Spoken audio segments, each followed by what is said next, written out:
ಯಾದಗಿರಿ ತಾಲೂಕಿನ ಹತ್ತಿಕುಣಿ ಜಲಾಶಯದಲ್ಲಿ ಯುವಕರ ಅಪಾಯಕಾರಿ ಸಾಹಸಗಳು ಮುಂದುವರೆದಿದೆ. ಡ್ಯಾಂನ ಮೇಲ್ಭಾಗದಿಂದ ಹಿನ್ನೀರಿಗೆ ಜಿಗಿದು ಈಜಾಡ್ತಾ ಇರೋದು ಆತಂಕಕ್ಕೆ ಕಾರಣ ಆಗಿದೆ.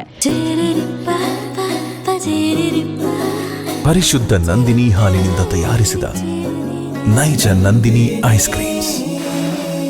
ಸ್ವಲ್ಪ ಹೆಚ್ಚು ಕಮ್ಮಿ ಆದರೂ ದೊಡ್ಡ ಅನಾಹುತ ಸಂಭವಿಸುವ ಸಾಧ್ಯತೆ ಇದೆ ಅಂತ ಸ್ಥಳೀಯರು ಆತಂಕವನ್ನ ವ್ಯಕ್ತಪಡಿಸಿದ್ದಾರೆ. ಜಲಾಶಯಕ್ಕೆ ಸೂಕ್ತ ಭದ್ರತಾ ವ್ಯವಸ್ಥೆ ಇಲ್ಲದೆ ಇರುವುದು ಈ ರೀತಿಯ ಹುಚ್ಚಾಟಗಳಿಗೆ ಪ್ರಮುಖ ಕಾರಣ ಆಗಿದೆ. ಈ ಹಿಂದೆ ಇದೇ ಜಲಾಶಯದಲ್ಲಿ ಈಜಾಡುವಾಗ 2 ಯುವಕರು ಮೃತಪಟ್ಟಿದ್ರೂ ಸಹ ಸಂಬಂಧಪಟ್ಟ ಅಧಿಕಾರಿಗಳು ಎಚ್ಚೆತ್ತುಕೊಂಡಿಲ್ಲ.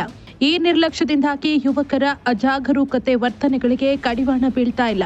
ಹತ್ತಿಕುಣಿ ಜಲಾಶಯದಲ್ಲಿ ಯುವಕರ ಅಪಾಯಕಾರಿ ಚಟುವಟಿಕೆಗಳು ನಿರಂತರವಾಗಿ ನಡೀತಾ ಇದ್ದು ಮತ್ತಷ್ಟು ಅನಾಹುತಗಳು ಸಂಭವಿಸುವ ಮುನ್ನ ಕೂಡಲೇ ಓರ್ವ ಭದ್ರತಾ ಸಿಬ್ಬಂದಿಯನ್ನಾದರೂ ನಿಯೋಜಿಸಬೇಕು ಅಂತ ಸ್ಥಳೀಯರು ಒತ್ತಾಯಿಸಿದ್ದಾರೆ.